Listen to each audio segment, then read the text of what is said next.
আজকে কোনো রান্নাবান্না ঘরের কাজকর্ম নয়। আজকে এডিএইচডি বাচ্চাদের কিভাবে স্থিরতা আনবেন, মেডিটেশন করাবেন, সেই নিয়ে কিছু আমার অভিজ্ঞতার কথা আপনাদের সঙ্গে শেয়ার করছি। প্রথমে বাচ্চাটিকে ওঠাবেন, সকালবেলায় পূর্ব আকাশটা দেখাবেন। পূর্ব আকাশে সূর্য উঠেছে। সূর্য কিভাবে আছে? স্থিরভাবে আছে।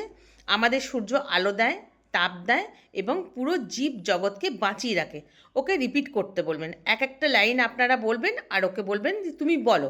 তারপর দিন থেকে শুরু করবেন, সন্ধে হোক সকাল হোক, সোজাভাবে শোয়াবেন।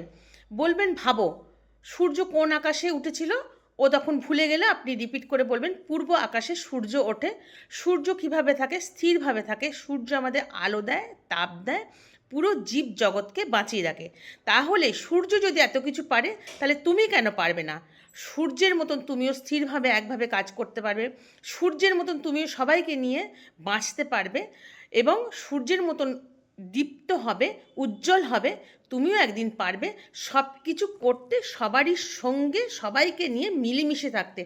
প্রতিদিন এটা বলুন, ভাবো সূর্য পূর্ব আকাশে উঠেছে, সূর্য স্থিরভাবে আছে, সূর্য আমাদের আলো দেয়, তাপ দেয় এবং পুরো জীবজগৎকে বাঁচিয়ে রাখে। তাহলে তুমিও পারবে সূর্যের মতন।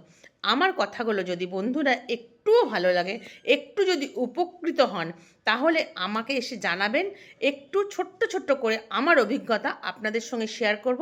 আশা করি আপনাদের উপকারে আসবে। সবাই ভালো থাকবেন, সুস্থ থাকবেন এবং এইরকম সমস্ত বাচ্চাদের নিয়ে আনন্দ করে জীবনযাপন করতে পারবেন। চলুন আজকের মতন এখানেই।